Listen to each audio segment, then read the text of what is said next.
Hello and welcome. So happy to be with you, Deborah, and all of you out there in the stratosphere, in this cosmic magnificence that we inhabit and impact and are impacted by. So today we're going to talk about the weather, the energies for this week. And we're just going to begin by connecting with ourselves. So if you just want to take a moment and gather your energy back to yourself, leave the past behind, leave the future behind, let the future be where it is in front of us, and just rest in your being. An easy way to do that is to bring your awareness down into your belly center. And from your belly center, just allowing yourself to expand out in all directions.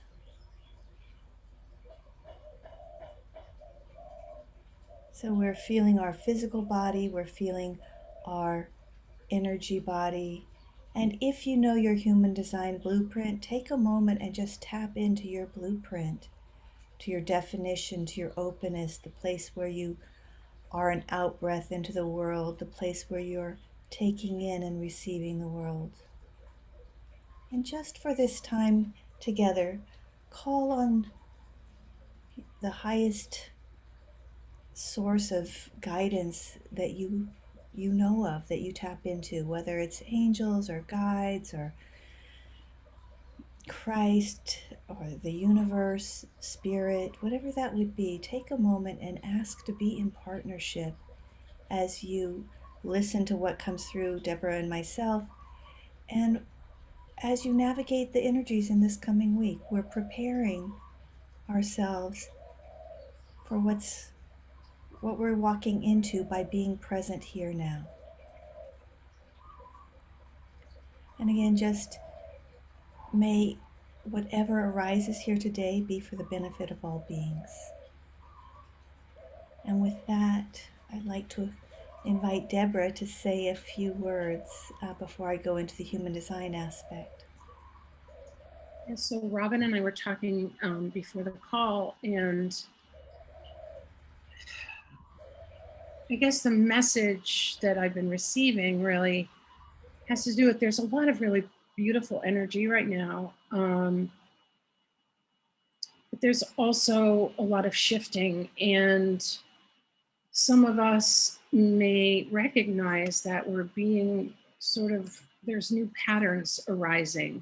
So, for example, when you have a schedule and you kind of keep to the schedule, this is what Monday looks like, this is what Tuesday looks like, you sort of are in a readiness for what that's like. And I feel like as some of the things have shifted from the past and we're maybe no longer doing certain things, and maybe we have new things arising, or maybe we haven't even formulated what it is that we want to be doing. And so in shifting out of that regular pattern of what our lives have looked like, this is certainly true for me, it invites and opens an opportunity to see things anew, because you can't get into that same mindset.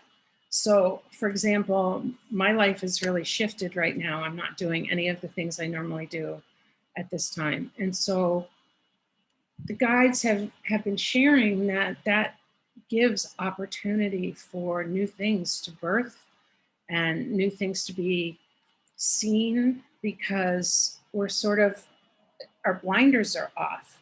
Not that we go through life with blinders, but when we get into a routine, we kind of get sort of, I'm not going to say complacent, because that sounds like we're not alert, but we get sort of a sense of safety in a way, because we know what it's supposed to look like. And in repatterning our behavior, we're opening up and looking at things from a new point of view, experiencing fresh opportunities. I know that I've started to see some things that I'd like to focus on for the next few months, things I'd like to be creating that I wouldn't have thought about a few months ago. And so, you know, that is sort of a crack of light in what may look like some form of change that may be going on in any of your lives who are listening. I know that's true for me. And so there is a lot of opportunity, and some of the details of our lives may have changed, shifted. And so it's an opportunity. And again, the message is to continue to be grounded. So we're not looking to the mind for grounding, which sometimes I do, I know. And it's important to stay grounded so that we can really be aligned with our hearts and our spiritual connection to the divine, because it's important to stay grounded so that we're not running and overthinking and generating energy in a way that really creates imbalance. So we've been talking throughout, since Robin and I have been talking together, about that importance of nature as an opportunity to rebalance, reconnect. I know water is really good for the our nerves. And even if you just put your feet in water or have an opportunity to be anywhere near water, put your hands in water, even a bath or a shower, it's a great opportunity to realign and rebalance. And I guess the guide's word right now that I'm hearing as I'm talking is opportunity. So I'm hearing about opportunities in ways that we might not have thought of them before. And sometimes it's scary seeing things not working the way that you're used to having them work. And sometimes when things are dead-ended, it may not be serving you anymore. And sometimes the universe has a gentle way of easing you off things that are no longer serving you. So a little bit of courage, a little bit of bravery, a little bit of connection, grounding, certainly meditation, and remembering there's opportunity. I think that's the message. Oh, I love that. Thank you, Deborah. I'm going to piggyback off that word opportunity and go ahead and share the screen and bring up, first of all, this past week's human design, which ends today, and then bring up next week's human design. And I just want to say one thing about this. These dates can shift a little bit depending on where you live. So I'm in Hawaii. And if you're in Europe, it's going to be a different day, right? Or Australia. Or Australia, it's going to be a different day, right? So just to hold these dates a little loosely on either side of them for yourself, or you can look them up in an ephemeris. But let me go ahead and share the screen here. Oops. Also, Robin, just to ask a question, it's not like the minute the date ends, something automatically shifts. It's sort of a gentle shifting, isn't it? Well, no, it's just like when the sun moves from Aries to Taurus. It's a specific time. Like someone who's born, like I'm born 1 degree in Western astrology. I'm born 1 degree Taurus. If I was born a few minutes earlier, I don't know when the time was, I would have been Aries. So yeah, that's why if it's your birthday this week and your birthday is on the 12th, well, your sun could be in gate 53 or your sun could be in gate 62, which I'll get to in a second. I can't tell until I run your chart or until you run your chart. So does that make sense, Deborah? Yeah. Yeah. Okay, so this was this past week, and let's take that word opportunity. So this past week we had the opportunity to start something new from the root. We had the opportunity to be grounded by our ambitions, and ambition is both in business, it's in spiritual ambitions, it's going for a dream, going for a big dream, and the capacity to do what it takes to go for that. So this is coming to a close today. I actually could probably get the exact time that happens. Maybe I'll do that for next week. And we're moving into the sun in gate 62. and the earth in gate 61. Now, let's start with the sun in gate 62. This is, remember the last two were coming off the root. Last week we were coming off the root. Let's get something going. Well, now we've come up to different centers. We've come up to the head center and the throat center, right? The sun is in gate 62, coming off the throat. This is the gate of details. Karen Curry Parker, in her quantum human design language, calls this the gate of preparation. Here we're looking at what the details are. What do we need as we go ahead, as we go forward, right? What do we need to be safe, we could say, would be one way that we look at that. Here's the thing. What's supporting this opportunity is reaching into the mind of God. Underneath those details, we need to be grounded in the mystery, in our wonder, in our openness.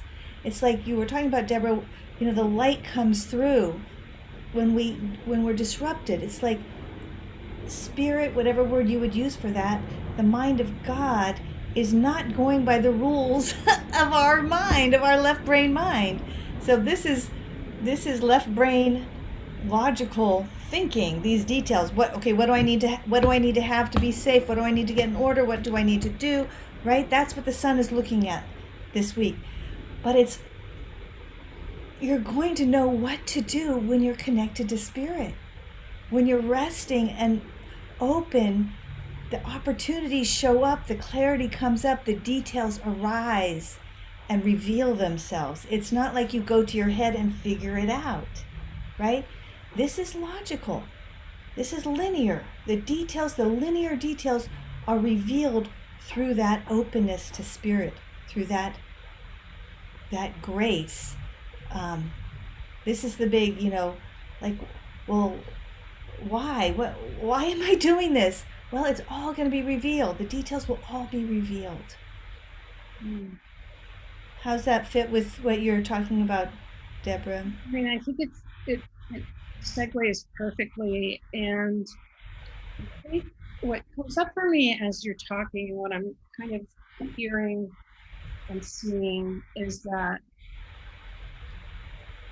we're forming this new earth, whether it's consciously, unconsciously, but that is the backdrop of what's happening for all of us. And that new earth is a connection to the heart and spirit and the divine. It's not about being in your mind. And so all of these are opportunities to shift out of that old logical thinking that this is how you get things done. You work harder, you push to make things happen. And that energy is really, it's not supported in where we're going. What's supported is, the mystery, the wonder, allowing things to drop in, visioning what it is you want to create. It's a very different shift in energy. Yes, we write down our goals. Yes, we write down what we want to do. Sometimes we don't know the details. That's the thing that gets filled in with this beautiful universal energetic light. And if we push really hard or we're so firmly rooted in our behavior, our patterns, that can't allow to come through. And so that disruption, I think is the word that you use, is an opportunity. And it's brilliant because it means that in doing so, we're creating an opportunity for newness, for things to fill in that we don't have the answers for. A lot of times we don't know the how. And we need to just remember that when we don't know the how, it's coming, there's opportunity for it to be created, and we kind of need to hold on to the end game. I had a situation, just to share, told Robin a little bit about it. I had a situation that my husband and I have been dealing with for years, difficult. And every time we got caught up in what was happening, we would just get completely disrupted. And when we kept focusing on the end result, which is how we saw the situation resolving itself, it was all perfect. And despite all the things that were happening, we just kept seeing that it was going to end okay and perfectly. And in the end, it did. And, you know, it was such a good lesson about staying focused on the vision and not on the little hows, what's, and, you know, we talk about details here, but details in preparation, not in, you know, staying just connected to those details to the point where you're not allowing other things to come in to take shape. Yeah, let me piggyback off of that because this 61 actually in those head gates, this is considered the big why. Like, why are we here? What are we doing? Right? When we focus on that why as possibility, like they say in marketing, what's your big why? Right? What's your big why? You focus on that. Well, if you get caught up in the details, if your ego hijacks the details and wants to figure it out, you squish down and get little and lose that expansive, why am I doing this? Right? If you're standing in your why, then you can navigate the details, you can work the details, but you don't grab hold of them like lifelines, right? They're I like that what Karen Parker calls it, their preparation. They're laying the details are laying the groundwork for something bigger, for the big why, right? For the big connection to spirit. Why do we work? Is it to earn money? No, that's not why we work. I mean, on the physical plane maybe, but there's a bigger, we're here for a bigger purpose than to earn money, right? We're here for a way bigger purpose than that. What's the big why that drives us, that calls us forward, that then supports us to take care of the details? I love that because in asking those questions, it does open us. And whenever we're more receptive and more open, there's more opportunity. And so that being curious and asking these questions is such a great opportunity. It's not satisfying for those that just want answers. And I know oftentimes when people want a reading, they want the answer, what's going to happen, how's it going to work out? And I think if we're poised for opportunity and receptive, things greater than we can imagine are available to us. I know that sometimes I have a sense of what I want, and it's not always as great as the things that are shown me if I can just stay open and receptive. So I'm just smiling ear to ear because I'm in this training to be a speaker. And one of our homework assignments last night was to watch different speakers. So just randomly, I'm going through the speaker bureau looking at different speakers. And this one woman was talking about something she called uh, K, K, K order. And it's a combination of chaos and order as the source of creativity.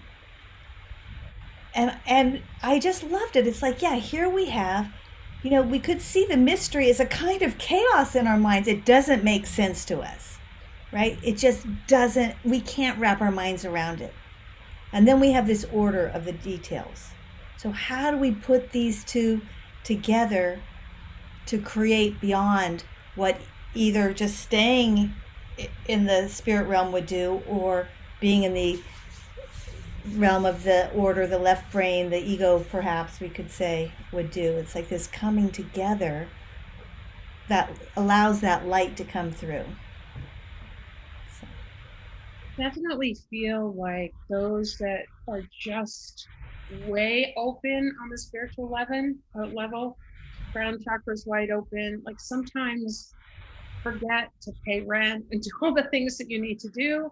And those that are on the opposite side and they're just so wrapped up in the material world that they miss some of the joy and the love that come from that spiritual connection. And so we actually, the last time you and I talked, we talked about that balance.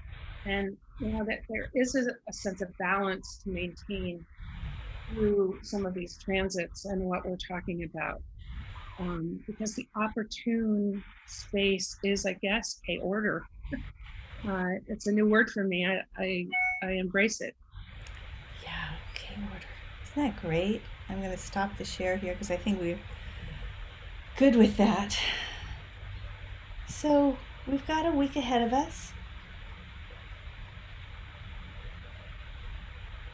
to balance these energies, these left brain energies of trying to nail down the details, take care of things, manage things, and that openness, that sitting back, that waiting for spirit, the guidance to come through before we start trying to scramble and figure everything out.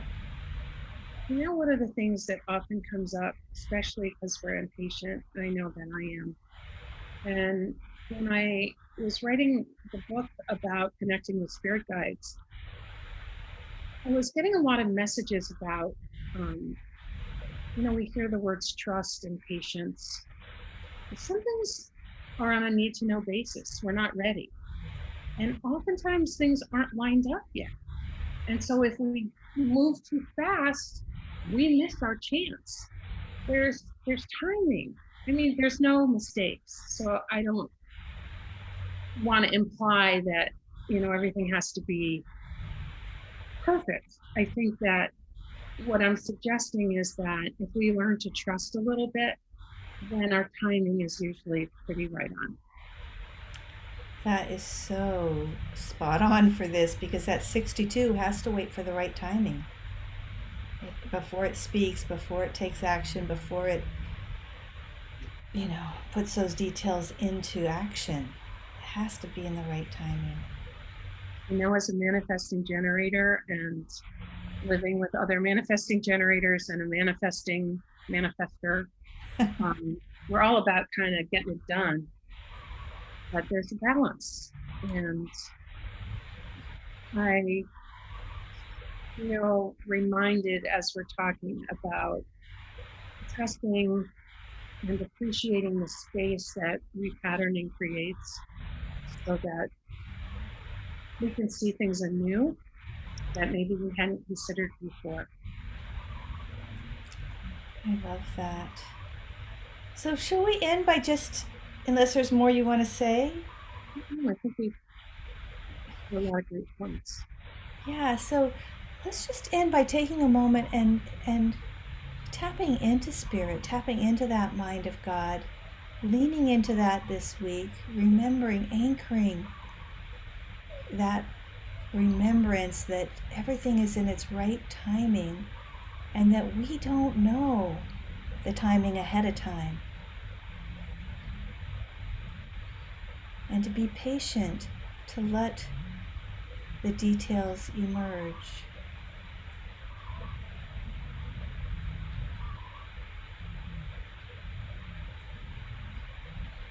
And just to have gratitude as we make this shift from identifying with our ego to identifying with our being. Our ego would have us out there busy, doing, trying to figure everything out, like a child feeling like it has to be in charge. Right? So we're shifting that pattern as humanity is shifting that pattern. We're in the middle of this big shift to a more connected, a more multidimensional place of understanding and depth. So again, I just invite us to have gratitude for whatever we've received today and to offer it for the benefit of all beings. And deep gratitude for you, Deborah, for being on this path with me. I want to kind of end on one note, which is that one of the tricks that I do often, it's closeness. I'm sorry, the wind just blew.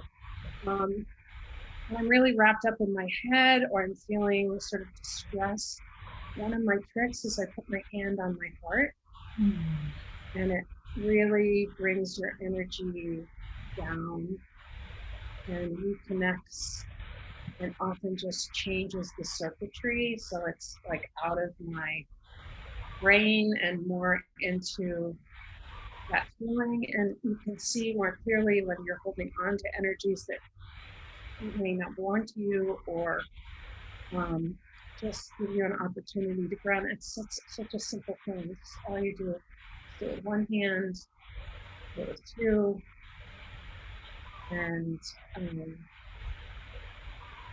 love to hear in the comment section. Robin and I love it when you leave reactions because it gives us an idea how everyone is receiving the messages, but also especially it's such a simple trick to put your hand on your heart. It does completely shift the energy. So That's let us beautiful. know if that works for you. Thank you, Deborah. That's I can feel that as I do that. I feel my whole being just rest back in. And it just takes all of this and just goes. Whew. Okay, with that, we say thank you, and we're holding you in our hearts this week, and we look forward to being with you next week. Thank you. Thanks, Robin. See you next Thank you, Deborah.